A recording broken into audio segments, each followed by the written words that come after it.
আবু ইউসুফ রহমাতুল্লাহ আলাইহির মেয়ে বলতেছে, বাবা আপনার হুজুরের এত এত প্রশংসা করলেন, কিন্তু কি দেখলাম তিনি একাই 3 জনের খাবার খেয়েছেন, আবার তাহাজ্জুদ নামাজ না আদায় করে কেমনে চলে গেলেন আমি কিছুই বুঝলাম না।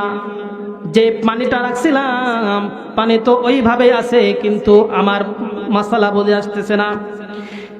দৌড়ান আবু ইউসুফ রহমাতুল্লাহ আলাইহি দৌড়ে গিয়ে ওস্তাদকে বলতেছে, ওস্তাদ আমার মেয়ে আপনার কাছে 2টা প্রশ্ন রাখছে। বলে, কি প্রশ্ন?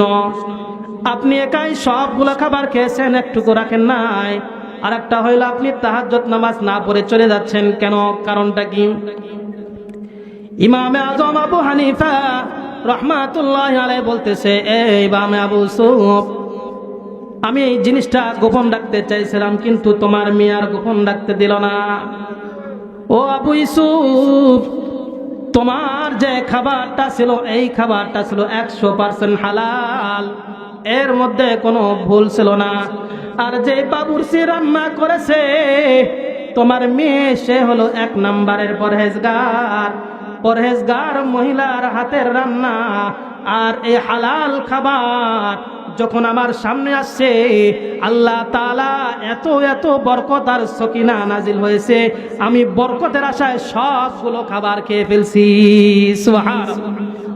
মানুষ দুনিয়াতে এসে আল্লাহ তাআলার ওয়াদা ভুলে গেছে। আল্লাহ পাক রব্বুল আলামিন আমাদেরকে বলছিলেন যে তোমরা কি আমাকে রব মেনে নাও? আমরা বলেছিলাম যে আলাস্তু বিরব্বিকুম ক্বালু বালা, হ্যাঁ অবশ্যই আপনি আমাদের রব। কিন্তু দুনিয়াতে এসে আমরা আল্লাহর সেই কথাটা ভুলে গেছি। আমরা দুনিয়াতে শুধু কামাই করার ধান্দায় ব্যস্ত, দুনিয়া কামাইয়ের ধান্দায় ব্যস্ত আছি। আপনি যদি চোরকে জিজ্ঞাসা করেন, ভাই আপনি কেন চুরি করেন, বলবে আমার মালের দরকার। আপনি যদি ডাকাতকে জিজ্ঞাসা করেন, ভাই আপনি ডাকাতি করেন কেন, ছিনতাই করেন কেন, তাহলে সে বলবে আমার মালের দরকার। ভাই দোকানদার, আপনি মালের মধ্যে ভেজাল দেন কেন, মাপে কম দেন কেন, বলবে আমার মালের দরকার। অথচ আল্লাহ তাআলা বলছেন যে দুনিয়ার মধ্যে মাল এবং সন্তান এটা হলো ফিতনার কারণ। আল্লাহ পাক রব্বুল আলামিন কোরআনুল কারীমের মধ্যে ঘোষণা করছেন, ইন্নামা আমওয়ালুকুম ওয়া আওলাদুকুম ফিতনা। ও দুনিয়ার মানুষ শোনো, আল্লাহ পাক রব্বুল আলামিন দুনিয়ার বুকে মাল এবং সম্পদ, সন্তান, এইগুলা হলো ফিতনার কারণ। কিসের কারণ বলেন? দুনিয়াতে সন্তান যদি পিতা মাতার কথা না শুনে, পিতা মাতার সাথে যদি সদাচরণ না করে, ভালো ব্যবহার যদি না করে, মুরব্বীদেরকে দেখলে সালাম কালাম করবে, সালাম বিনিময় করবে, আদবের সাথে চলবে, এইগুলো যদি না করে কোনো সন্তান, পিতা মাতাকে দেখতে পারে না। নতুন বিয়া করার পরে বাবা মা হয়ে যায় পর, আর শ্বশুর শাশুড়ি এইগুলো হয়ে যায় শ্বশুর বাড়ির আত্মীয় স্বজন, হয়ে যায় আপনের আপন। এ মুসলমান, আল্লাহ পাক রব্বুল আলামিন বললেন, ইন্নামা আমওয়ালুকুম ওয়া আওলাদুকুম ফিতনা। দুনিয়ার মাল সম্পদ এবং সন্তানাদি এইগুলো হলো ফিতনা, এইগুলো হলো পরীক্ষার কারণ।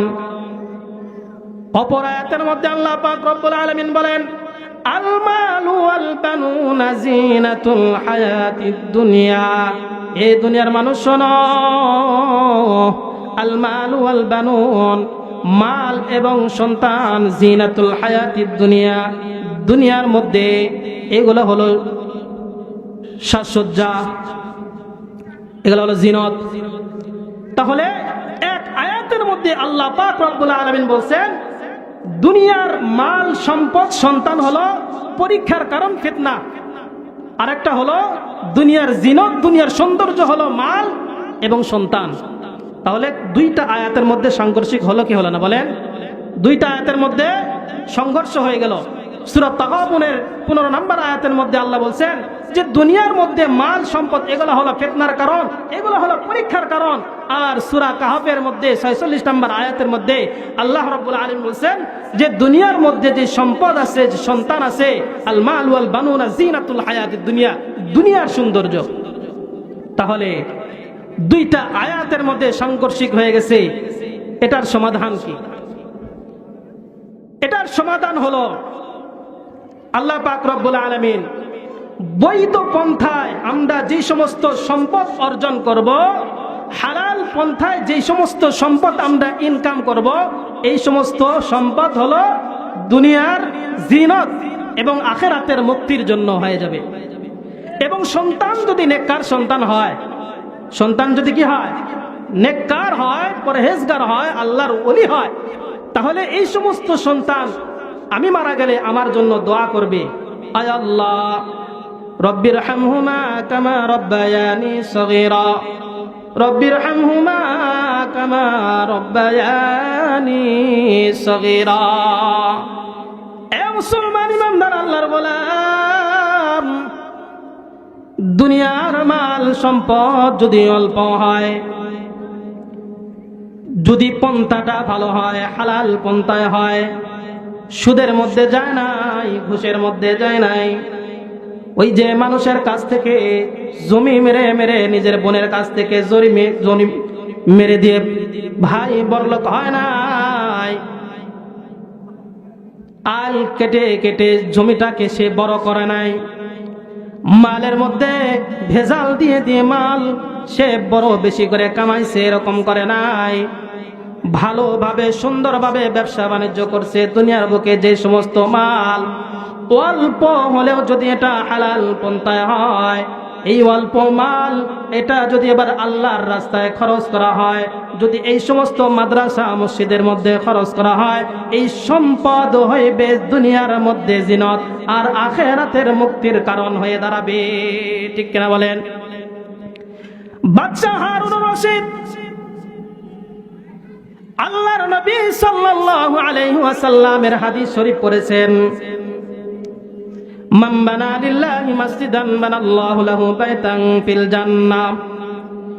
যেই ব্যক্তি দুনিয়ার বুকে আল্লাহর ঘর তথা মসজিদ নির্মাণ করবে, আল্লাহ পাক রব্বুল আলামিন জান্নাতের মধ্যে তার জন্য ঘর বানায়া দিবেন। সুবহানাল্লাহ। এই হাদিসখানা যখন পড়েছেন, পড়ার পর বাদশা হারুন রশিদ শুধুমাত্র এই যে এক বাংলাদেশ, আমাদের বাংলাদেশ এমন একটা রাষ্ট্রের তিনি বাদশা নন, অনেক বড় এরিয়ার তিনি বাদশা, এমন বড় বাদশা আল্লাহ পাক রব্বুল আলামিন তাকে যেই সমস্ত ক্ষমতা দিয়েছে, এইরকম ভাবে তার অনেক ধন সম্পদ রয়েছে। এ মুসলমান, এই বাদশা হারুন রশিদ যখন জানতে পারলো আল্লাহর নবীর হাদিস যে আমি মসজিদ বানাইব, বিনিময় আল্লাহ পাক রব্বুল আলামিন আমাকে জান্নাতের মধ্যে ঘর দাঁড় করবেন, এই হাদিস খানা পড়ে তার যতগুলো সদস্য ছিল, যতগুলো প্রজা ছিল, সকলকেই তিনি ডাকছেন।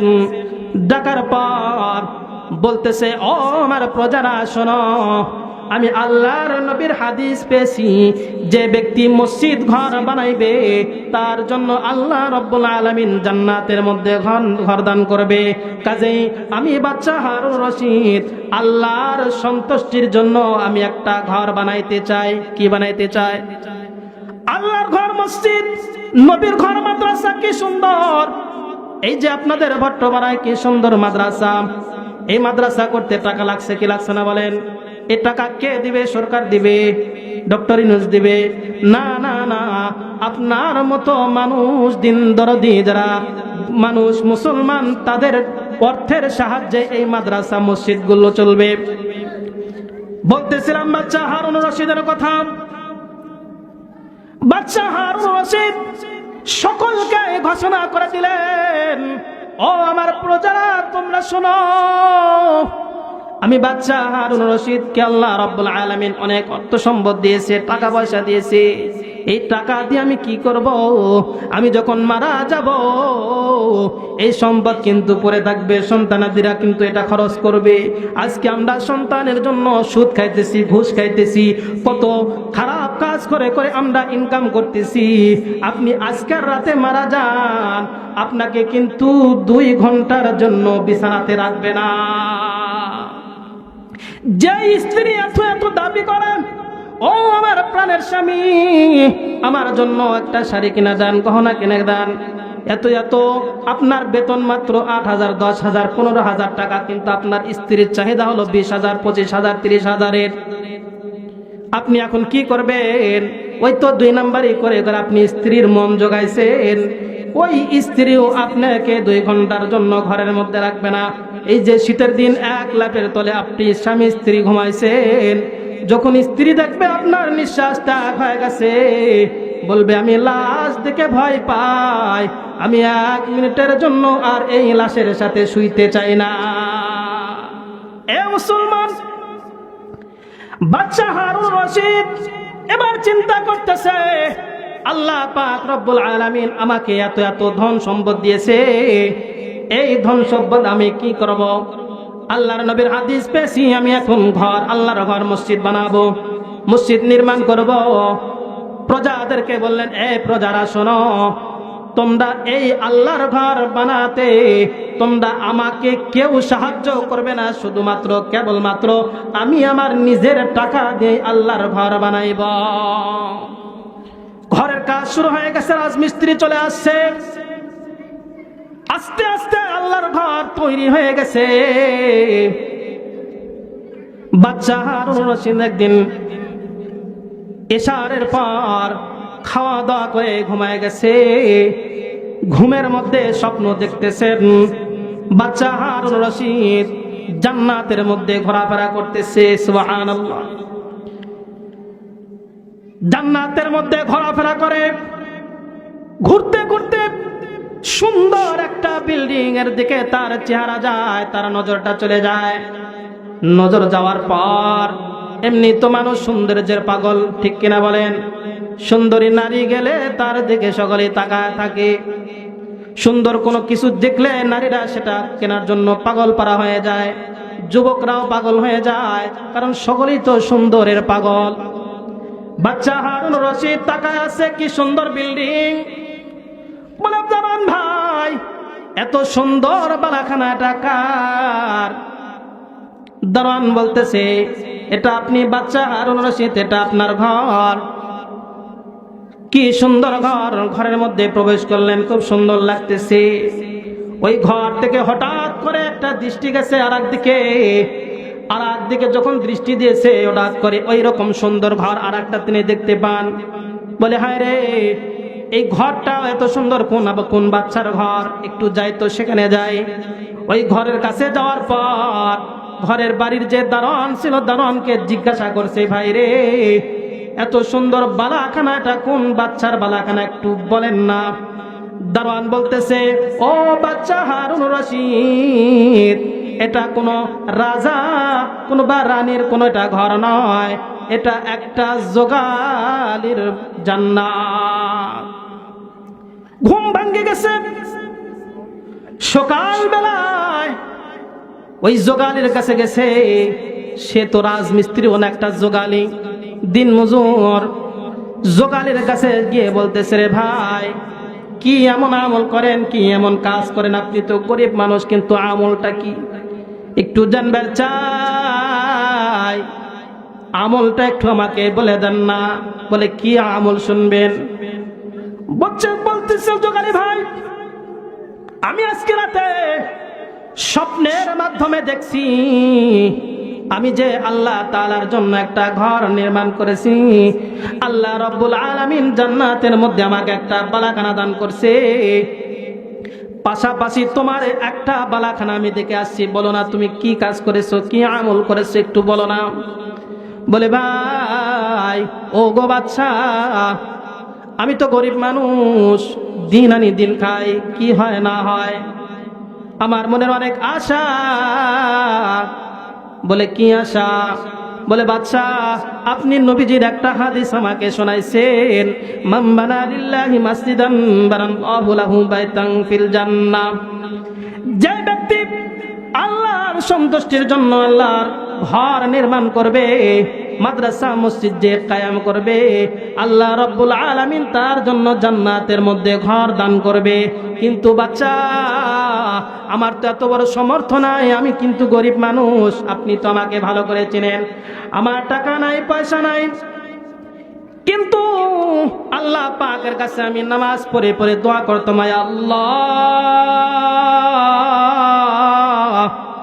আমি গরিব মানুষ, আমি দিন আনি দিন খাই, টাকা নাই পয়সা নাই, কোনো মতো আমার দিন অতিবাহিত হইতেছে। কিন্তু বাদশা হারুন রশিদকে আল্লাহ তুমি এত টাকা এত পয়সা দিয়েছো, যার কারণে সে ঘর বানাইতেছে, কিন্তু আমার কোনো সমর্থ নাই যে আমি একটা আল্লাহ তাআলার ঘর বানাইব। এই চিন্তা ভাবনা করতে করতে যখন বাচ্চা আপনার এই আল্লাহর ঘর বানাইতেছিলাম, বানাইতে বানাইতে এক পর্যায়ে যখন দেখি কিছু পাথর শর্ট পড়েছে, এই পাথর খুঁজতে খুঁজতে আমি আমার বাড়িতে চলে গেলাম। বাড়িতে যাওয়ার পর গিয়ে দেখতেছি আপনি যে পাথর দিয়ে আল্লাহর ঘর নির্মাণ করতেছেন, হুবাহুব কিছু পাথর আমার বাড়িতেও ছিল। ও বাচ্চা হারুন রশিদ, এই পাথরগুলা আমি আপনার এই মসজিদ নির্মাণ কাজের জন্য একটু লাগাইছি, যার কারণে আল্লাহ পাক রব্বুল আলামিন হয়তো এই আল্লাহর ঘর সাহায্য সহযোগিতা করার কারণে আল্লাহ পাক রব্বুল আলামিন আমাকেও জান্নাতের বালাখানা দান করছে। সুবহানাল্লাহ। এ মুসলমান বলতেছিলাম, হালাল ইনকাম করার পর এটা আল্লাহর রাস্তায় যতটুকুই আপনি খরচ করবেন, আল্লাহ রব্বুল আলামিন আপনাকে সেই জান্নাত কামাই করার তৌফিক দান করবেন। আগের যুগের আল্লাহর ওলিরা দিন প্রচার করার জন্য দেশ থেকে দেশান্তর অন্য অন্য রাষ্ট্রে চলে গেছেন এই দিন ইসলামকে বিজয় করার জন্য। শাহজালাল ইয়ামেনি রহমাতুল্লাহি আলাইহি তিনিও কিন্তু বাংলাদেশে আসছেন ইয়ামিন দেশ থেকে। এইরকম এক আল্লাহর ওলি দিন প্রচার করার জন্য এক শহর থেকে আরেক শহরে চলে গেছেন। মাল সামানা যতটুকু তিনি পারছেন সঙ্গে নিয়েছেন, মাল সামানা নিয়ে তিনি সফর করতেছেন আল্লাহর জমিনে আল্লাহর দিন কায়েম করার জন্য। এই দিন প্রচারের স্বার্থে তাবলীগের ভাইরা যেরকম দিন প্রচার করার জন্য চলে যায়, এইরকম ভাবে ওই আল্লাহর ওলি দিন প্রচার করার জন্য যাইতেছেন। যাইতে যাইতে আল্লাহ তাআলার দিন প্রচারের কাজ করতেছেন। করতে করতে এক পর্যায়ে আল্লাহ পাক রব্বুল আলামিন তার মাধ্যমে অনেক মানুষদেরকে হেদায়েত দান করছেন। ওই আল্লাহর ওলি একদিন হঠাৎ করে তার মাল সম্পদ যা কিছু ছিল শেষ হয়ে গেছে। এবার চিন্তা করতেছে, হায় রে, আমি যেই সম্পদ সঙ্গে নিয়ে আসছিলাম সব তো শেষ হয়ে গেছে। এই জামানার মতো তখন তো বিকাশ আর নগদ আর রকেট ছিল না যে ফোন দিলে বিকাশে টাকা বাড়াবে। আল্লাহর ওলি বলতেছে, এখনো আমার অনেক দিন প্রচার বাকি রয়েছে, আমি কি করি? আল্লাহর ঘর মসজিদে চলে যান। মসজিদে গিয়ে নামাজ আদায় করা শুরু করে দিয়েছেন। বলে চিন্তা ভাবনা করতেছেন, আমি সারাদিন রোজা রাখবো আর সারা রাত্র আল্লাহ তাআলার ইবাদত বন্দেগীর মধ্যে কাটাইব। এই চিন্তা ভাবনা করে সারাদিন তিনি পানি পান করে, শুধুমাত্র পানি পান করে রোজা ছিলেন। সন্ধ্যাবেলায় তিনি পানি দিয়ে ইফতার করছেন, মাগরিবের নামাজ আদায় করছেন, ইশারের নামাজ আদায় করছেন। ইশারের নামাজ আদায় করে তিনি আল্লাহ তাআলার ইবাদত খানার মধ্যে ইবাদত বন্দেগী করতেছেন। এক কাঠুরিয়া আসছেন, আসার পর তিনি দেখতেছেন এক আল্লাহর ওলি, তিনি না খেয়ে চেহারাটা কেমন মলিন হয়ে আছে।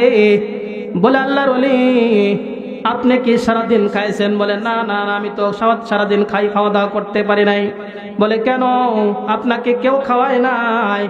বলে, না ভাই না, আমার কাছে কোনো সম্পদ নাই, আমি মানুষের কাছে চাইতেও পারি না, লজ্জাবোধ করি। বলে, আল্লাহর ওলি, আপনার কাছে অনুরোধ, আপনি খাওয়া দাওয়া না করে ঘুমাইবেন না, আমি বাসায় যাব, বাসায় গিয়ে খাবার নিয়ে আসি। ওগা আল্লাহর ওলি, একটু আমাকে মেহমানদারি করানোর ব্যবস্থা করেন, আমি আপনাকে একটু মেহমানদারি করাইতে চাই। ওই কাটুরিয়া ভাই বাড়িতে গিয়ে বিবিকে বলতেছেন, নগো বিবি, এক আল্লাহর ওলিকে পাইছি যে সারাদিন খায় নাই। আমরা তিনজন, আমার সন্তান, তুমি আর আমি, সারাদিন যে কাঠ কেটে কেটে আমি অর্থ সম্পদ কামাই করি, সারাদিন কামাই করে মাত্র 3টা রুটি বানাইতে পারে, 3টা রুটি রোজগার করতে পারে। ওগো বিবি, তোমার সন্তানকে তুমি খাওয়াইয়ে দাও, তোমারটাও তুমি খেয়ে নাও। আমার এই রুটিটা নিয়ে আমি আল্লাহর ওলিকে মেহমানদারি করাইতে চাই। ওই কাঠুরিয়া ভাই যখন তার স্ত্রীকে বলছেন, ও আমার স্ত্রী শোনো, আল্লাহর ওলিকে খাওয়াইতে চাই। এবার স্ত্রী কত সুন্দর, স্ত্রী বলতেছে, গো আমার প্রাণের স্বামী, আপনার খাবার আপনি না খেয়ে মেহমানদারি করাইবেন, আর আমি স্ত্রী হয়ে আমায় খাবার খাবো, তা কখনোই হইতে পারে না। আপনার খাবার সঙ্গে আমার খাবারটাও নিয়ে আল্লাহর ওলিকে মেহমানদারি করান। সন্তান ডেকে বলতেছে, গো বাবা, এই যে আমার রুটিটাও আপনি ওই আল্লাহর ওলিকে মেহমানদারি করান। সন্তান নিজেও খায় নাই, স্ত্রীও খায় নাই, 3টা রুটি নিয়ে আল্লাহর ওলির দরবারে চলে গেছেন। আল্লাহর ওলির দরবারে যাওয়ার পর আল্লাহর ওলি খাওয়া দাওয়া করছেন। খাওয়া দাওয়া করে তিনি ইবাদত বন্দেগীর মধ্যে মশগুল আছেন। এরপরে তিনি ঘুমাইছেন। কাঠুরিয়া বাড়িতে আসে, দ্বিতীয় দিন আবারও তিনি মসজিদে আসেন। ওই আল্লাহর ওলি দ্বিতীয় দিন আবারও সারাদিন রোজা রাখছে।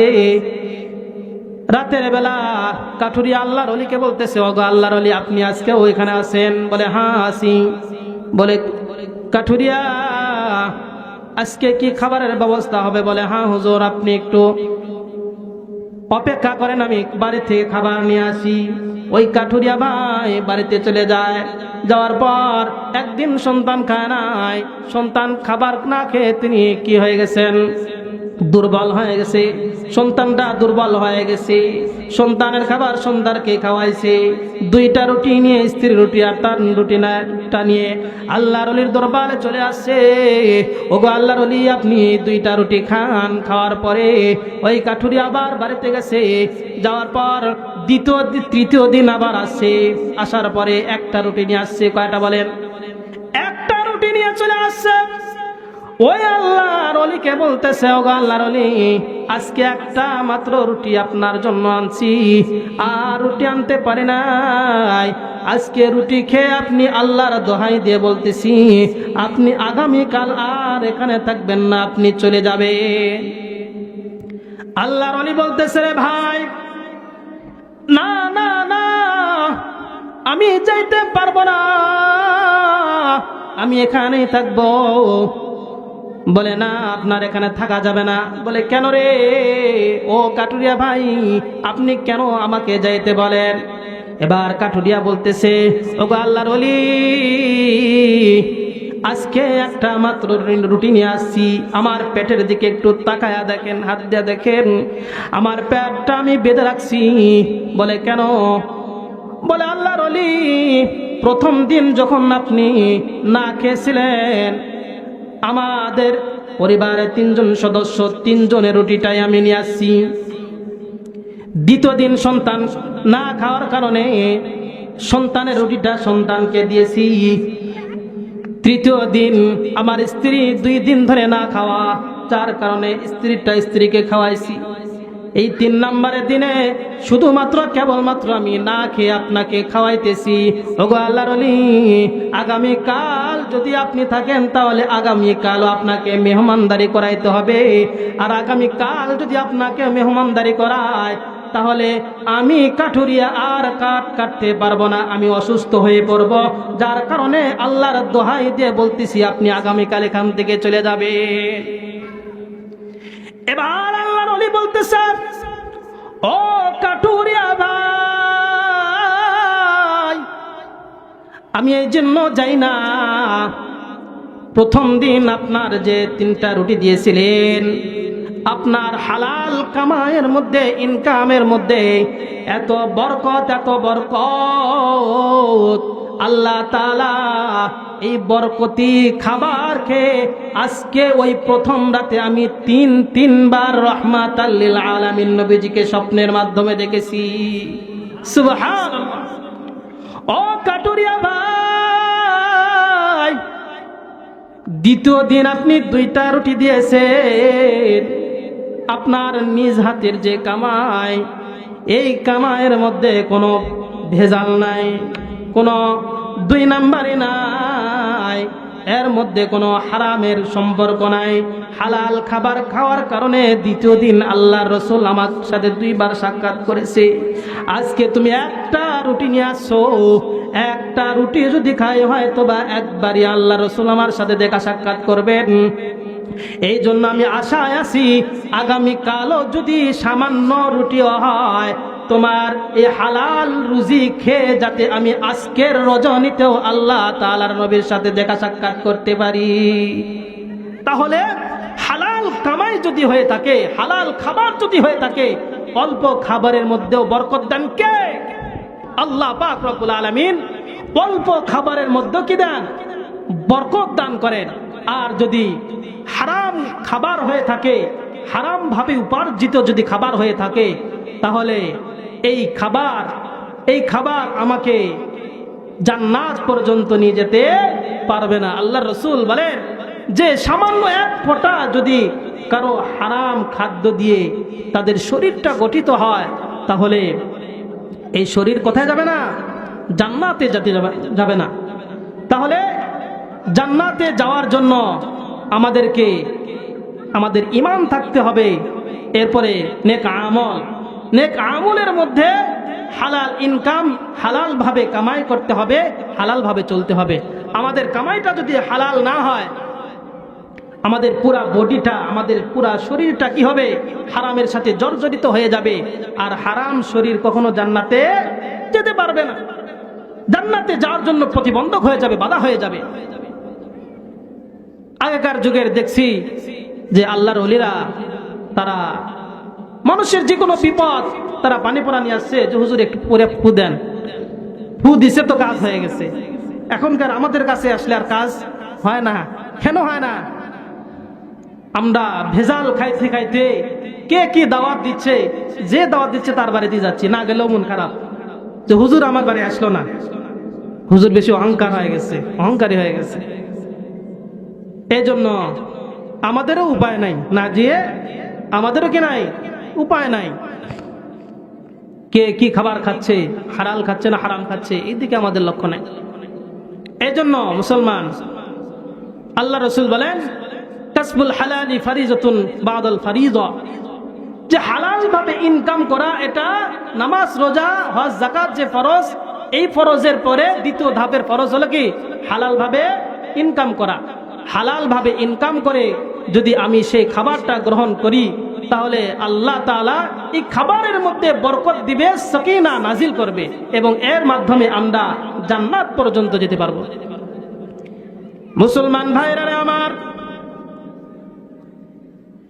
ইমাম আযম আবু হানিফা রাহমাতুল্লাহি আলাইহি, তাকে তার ছাত্র হযরতে আবু ইউসুফ রাহমাতুল্লাহি আলাইহি একদিন দাওয়াত করছেন, হুজুর আমার বাড়িতে আসেন, একটু বরকত দিয়া যান। এত বড় একজন ইমাম আবু হানিফা রাহমাতুল্লাহি আলাইহি, তিনি চলছেন ছাত্রের বাড়ি। ছাত্র সুন্দরভাবে খাবারের আইটেম করছেন।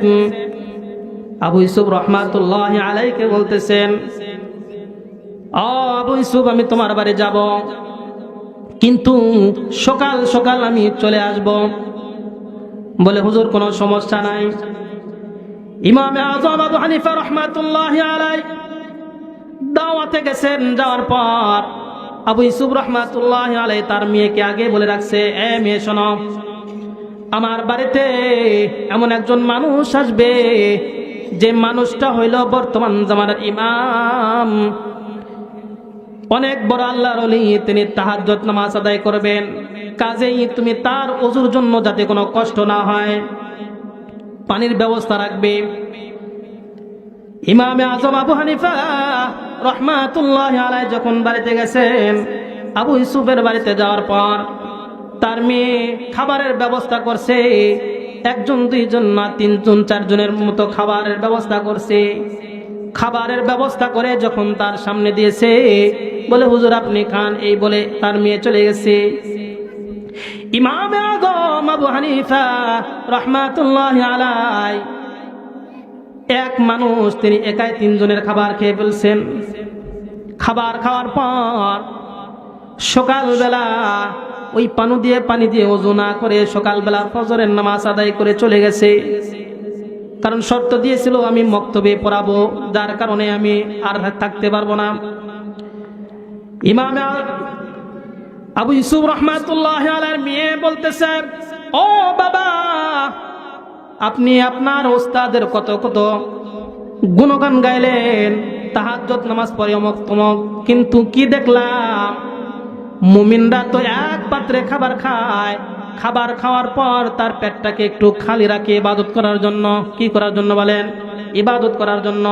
দেখবেন রমজান মাসে আমরা এতই সাহারি খাই, খাইতে খাইতে ফজর নামাজ পড়তেও কষ্ট হয়ে যায়, ঠিক কিনা? এত সাহারি খাই যে আমাদের ইবাদত করতে সমস্যা হয়ে যায়। এত ইফতার করি, ইফতার করতে করতে মাগরিবের নামাজের সময় পার হয়ে যায়। এ মুসলমান ইমানদার আল্লাহর গোলাম, ইমামে আজম আবু হানিফা রাহমাতুল্লাহি আলাইহি চলে যাওয়ার পর তার আবু ইউসুফের মেয়ে বলতেছে, গো বাবা, আপনার ইমামের আপনার ওস্তাদের এত এত প্রশংসা করলেন, কিন্তু আমি কি দেখলাম মুসলমান খাবার খাবে পেটকে খালি রেখে, আপনার হুজুর তো পেট খালি রেখে খাবার খায় নাই, পুরা ফুল পেটে খাইছে। যতটুকু খাবার খাওয়া দরকার মনে হয় ওষুধ খাওয়ার জায়গা নাই। এক আল্লাহর বান্দা বলতেছে, আমি খাইতে পারি না, ডাক্তারের কাছে যাব। বলে, ভাই আপনি ডাক্তারের কাছে যাবেন? বলে, হ্যাঁ হ্যাঁ ডাক্তারের কাছে যাই, আমার তো রুচি নাই। বলে, ভাই এই যে এখানে 30টা রুটি আছে, একটু খেয়ে নেন। 30টা রুটি ধরে খাইছে। খাওয়ার পর বলতেছে, ভাই আপনার বলে রুচি নেই, তারপরেও এতটা খাইলেন, তো ওষুধ খান, তাহলে ওষুধ ভালো হয়ে যাবে। বলে, ওষুধ খাওয়ার যদি জায়গা থাকতো তাহলে তো আমি খাইতেই পারতাম ভাত। এমন অবস্থা। ইমাম আযম আবু হানিফা রাহমাতুল্লাহি আলাইহি চলে গেছেন। আবু ইউসুফ রাহমাতুল্লাহি আলাইহির মেয়ে বলতেছে, বাবা আপনার হুজুরের এত এত প্রশংসা করলেন, কিন্তু কি দেখলাম তিনি একাই 3 জনের খাবার খেয়েছেন, আবার তাহাজ্জুদ নামাজ না আদায় করে কেমনে চলে গেলেন আমি কিছুই বুঝলাম না। যে পানিটা রাখছিলাম পানি তো ওইভাবেই আছে, কিন্তু আমার মাসালা বুঝে আসতেছে না। দৌড়ান আবু ইউসুফ রাহমাতুল্লাহি আলাইহি দৌড়ে গিয়ে ওস্তাদকে বলতেছে, ওস্তাদ আমার মেয়ে আপনার কাছে 2টা প্রশ্ন রাখছে। বলে, কি প্রশ্ন? আপনি একাই সবগুলো খাবার খেয়েছেন, একটুকু রাখেন নাই। আর একটা হইল আপনি তাহাজ্জুদ নামাজ না পড়ে চলে যাচ্ছেন কেন, কারণটা কি? ইমামে আযম আবু হানিফা রাহমাতুল্লাহি আলাইহি বলতেছে, এই ইমামে আবু ইউসুফ, আমি এই জিনিসটা গোপন রাখতে চাইছিলাম, কিন্তু তোমার মেয়ে আর গোপন রাখতে দিল না। ও আবু ইউসুফ, তোমার যে খাবারটা ছিল এই খাবারটা ছিল 100% হালাল, এর মধ্যে কোনো ভুল ছিল না। আর যে বাবুর্চি রান্না করেছে তোমার মেয়ে, সে হলো 1 নম্বরের পরহেজগার মহিলার হাতের রান্না। আর এই হালাল খাবার যখন আমার সামনে আসছে, আল্লাহ তাআলা এত এত বরকত আর সকিনা নাজিল হয়েছে, আমি বরকতের আশায় সবগুলো খাবার খেয়ে ফেলছি। সুবহানাল্লাহ। বরকতের আশায় আমাদের মা বোনেরা করে কি, ওই যে টিকটক দেখে আর রান্না করে, ঠিক কিনা বলেন? রান্নাঘরেও টিভি, পায়খানাতেও টিভি, সব জায়গায় এখন টিভি আর টিভি। বলে, হুজুর গেমস না খেললে আমার পায়খানাই হয় না। যারা গুল খায়, এই গুলখোররা পায়খানা যাওয়ার আগে গুল খেয়ে তারপরে যাবে, তাছাড়া ওদের পায়খানাই হবে না। কিছু বিড়িখোর আছে, এই বিড়িখোর দেখবেন বিড়ি না খাইলে পায়খানাই হয় না, ঠিক কিনা বলেন? ইমামে আযম আবু হানিফা রাহমাতুল্লাহি আলাইহি বলতেছে, ও আবু ইউসুফ, তোমার খানার মধ্যে এত এত বরকত, আমি স্বচক্ষে বরকতগুলো দেখেছি, যার কারণে সবগুলো খাবার আমি খেয়েছি। শুধু তাই নয়, এই খাবার খেয়ে আমি সারা রাত্র ঘুমাইতে পারি নাই। বলে হুজুর কেন ঘুমাইতে পারেন নাই? কেন ঘুমাইতে পারেন নাই? বলে ও আবু ইউসুফ শোনো, আমি তোমার খাবার খেয়ে তাহাজ্জুদ নামাজ আদায় করছি, এরপরে কোরআনুল কারীম খুলছি। আমি কোরআনুল কারীম খুলে এক আয়াত থেকে 100টা নতুন নতুন মাসআলা আমি বের করছি। সুবহানাল্লাহ। এক আয়াত দিয়ে আমি 100টা মাসআলা, এই বরকতি খাবার খেয়ে 100টা মাসআলা রাতের মধ্যে বের করছি। আমার সারা রাত্র তো ঘুম হয় নাই, আর ঘুম না আসলে আমার ওযু যাবে কেমনে? আমি ঘুমায়ও নাই, আমি ইশারের ওযু দিয়ে ফজরের নামাজ আদায় করছি, তাহাজ্জুদের নামাজ আদায় করছি, আমার চোখে কোনো ঘুম নাই। যার কারণে এই হালাল খাবার খেয়ে ইমামে আজম আবু হানিফা রাহমাতুল্লাহি আলাইহি সারা রাত্র তিনি একটা আয়াত দিয়ে 100টা মাসআলা বের করছেন। সুবহানাল্লাহ। এই হলো হালাল খাবারের বরকত, হালাল খাবারের বরকত।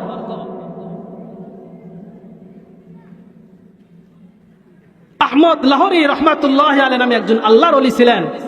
এই আল্লাহর ওলি কোনটা হালাল খাবার কোনটা হারাম খাবার তিনি বুঝতে পারতেন। তার নাক দিয়ে তিনি ঘ্রাণ নিতেন, যেটা হালাল সেটা সুঘ্রাণ লাগতো, আর যেটা হারাম এটাতে দুর্গন্ধ লাগতো। তো আহমদ লাহোরী রাহমাতুল্লাহি আলাইহি তিনি এক পুলিশের বাড়িতে খাবার খাইছেন। এখন লোকজন বলতেছে যে হুজুর, মানুষ পুলিশের বাড়ি খাইলেন, মানে তারা মনে করে যে পুলিশ মানে কি ঘুষখোর, এটা মনে করে। আহমদ লাহোরী রাহমাতুল্লাহি আলাইহি যুবকদেরকে বলতেছে, যুবক শোনো, এই যে পুলিশের বাড়ি আমি খাবার খাইছি, এই খাবারের মধ্যে আমি হালাল খাবারের সুঘ্রাণ পাইছি। এই খাবারের মধ্যে কোনো হারামের গন্ধ নাই। সব পুলিশ কিন্তু খারাপ হয় না, উপর থেকে পুলিশদেরকে খারাপ করানো হয়। এ মুসলমান, আহমদ লাহোরী রাহমাতুল্লাহি আলাইহি বলতেছেন পুলিশের খাবারের মধ্যে কোনো ভেজাল নাই, যার কারণে আমি খাবার খেয়েছি। এখন যুবকরা বলতেছে হুজুর, আপনাকে পরীক্ষা করা দরকার, আপনার নাক আসলে সত্য কয় না মিথ্যা কয়। কিছু যুবক আছে না যে টেস্ট করে দেখি হুজুর কেমন। এই টেস্ট করার জন্য দুই যুবক একজন আর একজনকে বলতেছে, রে ভাই, আজকে তুমি তোমার বাবার পকেট থেকে টাকা মারবে, আর আমি আমার বাবার কাছ থেকে টাকা চেয়ে নেব। চাওয়া টাকা হালাল, আর বাপের পকেট থেকে যে টাকাটা না বলে নেওয়া হয় সেটা হলো হারাম।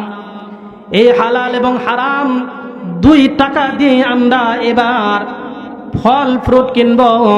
হালাল টাকা দিয়ে আপেল কমলা আঙ্গুর কিনছে, আর হারাম টাকা দিয়ে কলা এরপরে তরমুজ কিনছে, যাতে তারা বুঝতে পারে যেটা হালাল এটা হারাম। একটা ব্যাগের মধ্যে হালাল হারাম দুইটাই ঢুকাইছে। ঢুকানোর পর দুই যুবক চলে গেছেন হুজুরের দরবারে। হুজুরের বাড়িতে যাওয়ার পরে বলতেছেন, নক দিয়েছেন, টোকা দিয়েছেন, আসসালামু আলাইকুম ইয়া আহলাল বাইত।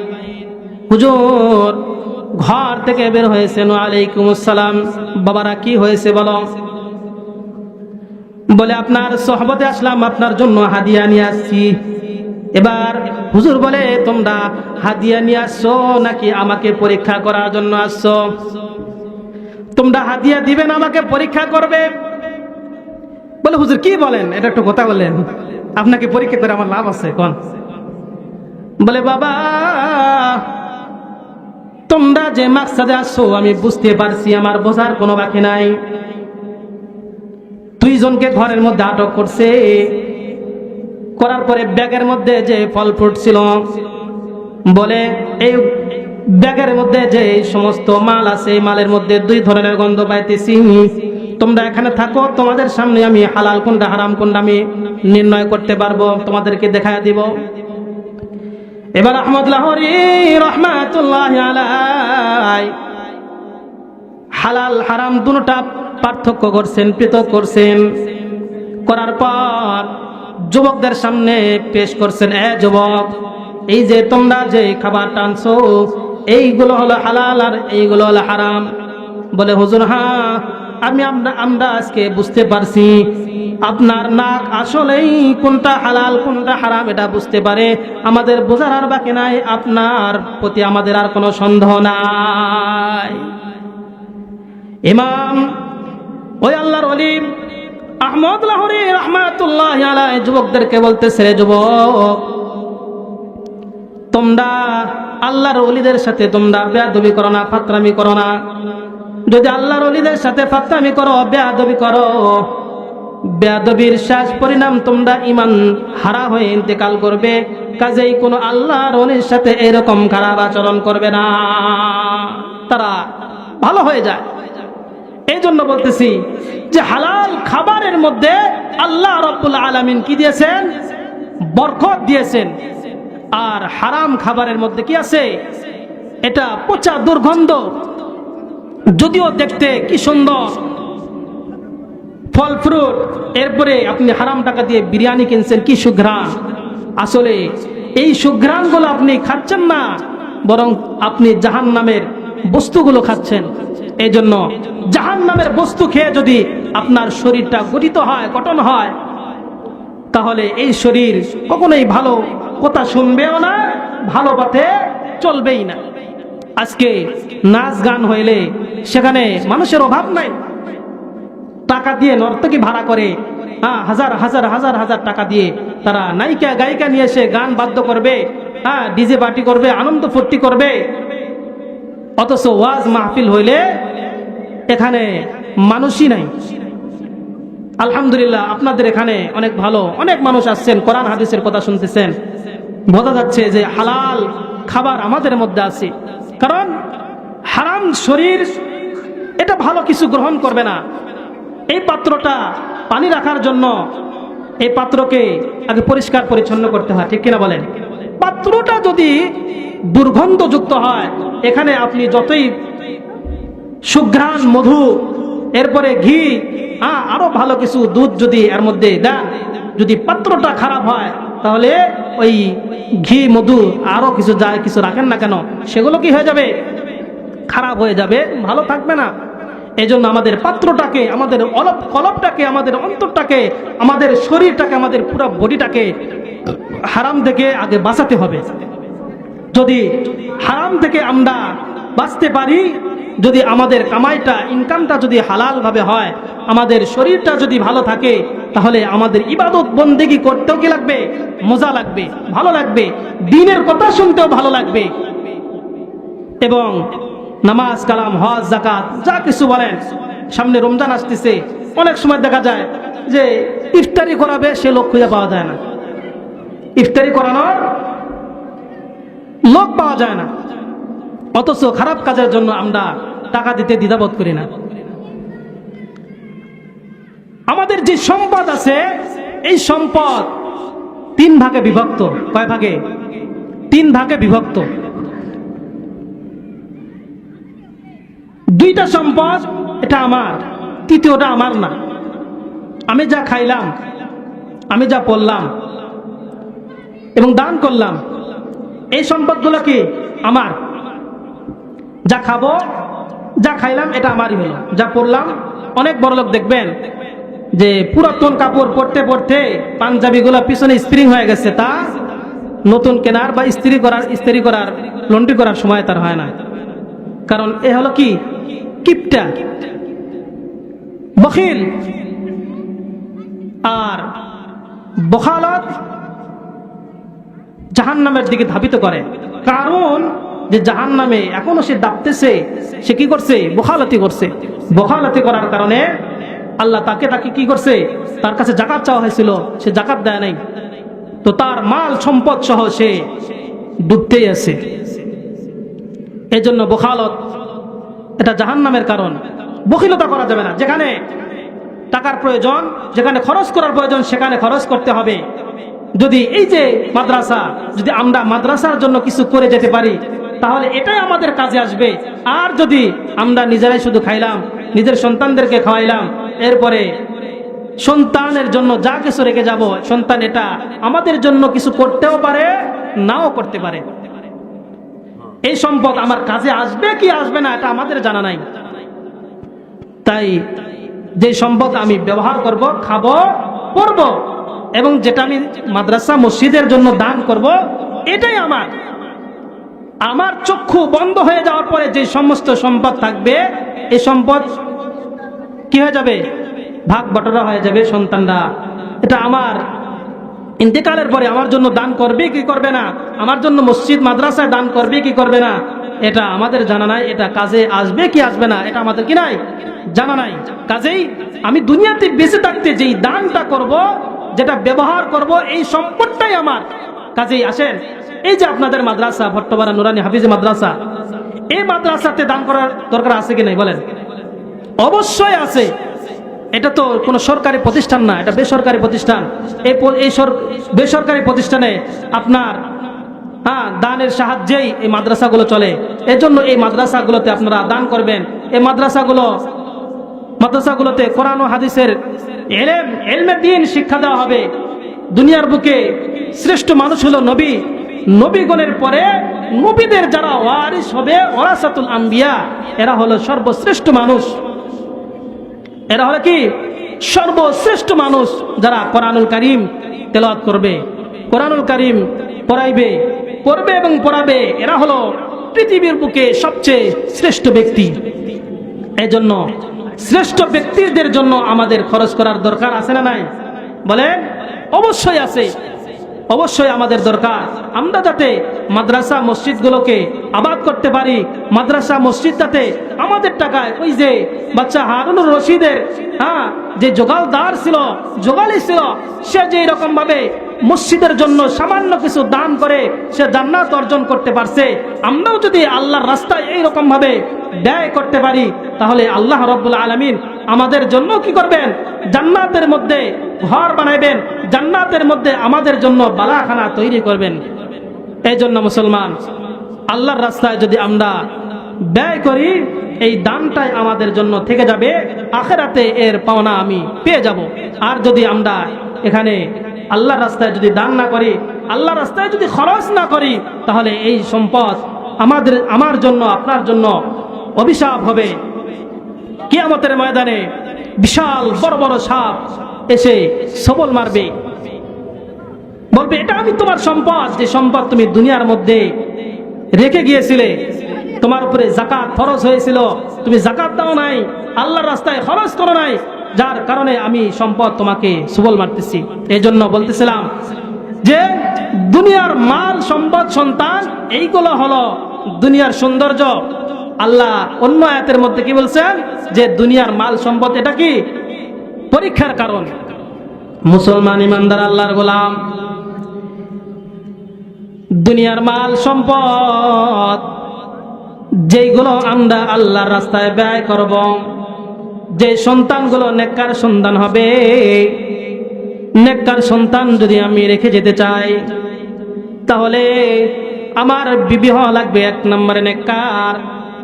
বিবি যদি নামাজি না হয়, কোরআনওয়ালা না হয়, বিবি যদি পর্দাশীল না হয়, তাহলে এই বিবির গর্ভে যে সন্তান হবে, এই সন্তান কিন্তু ভালো হবে না।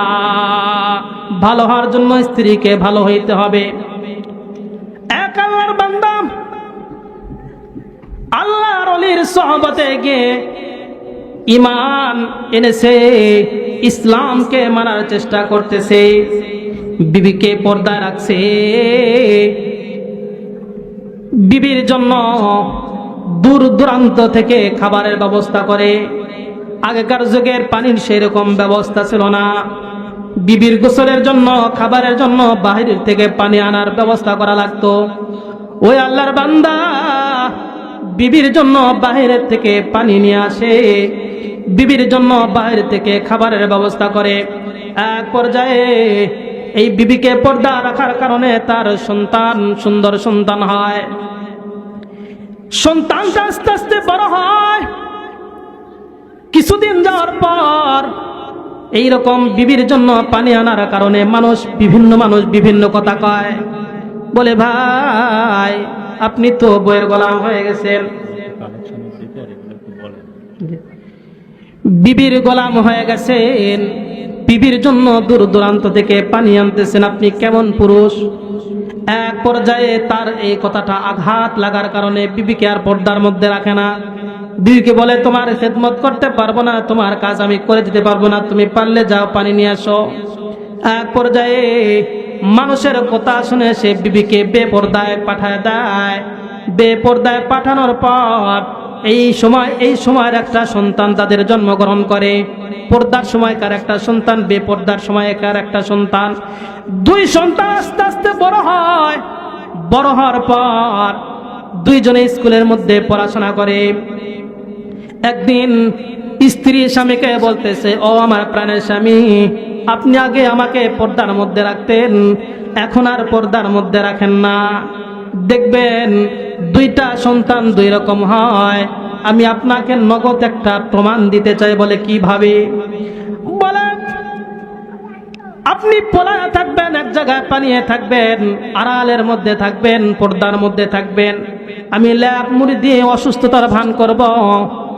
এক পর্যায়ে যখন এইভাবে তারা প্ল্যানিং অনুযায়ী কাজ করতেছে, বিবি ল্যাপের মধ্যে শুয়ে আছে, অসুস্থতার ভান করতেছে। এক পর্যায়ে তাদের যে পর্দার অবস্থার যে সন্তান ঘরের মধ্যে আসছে। আসার পর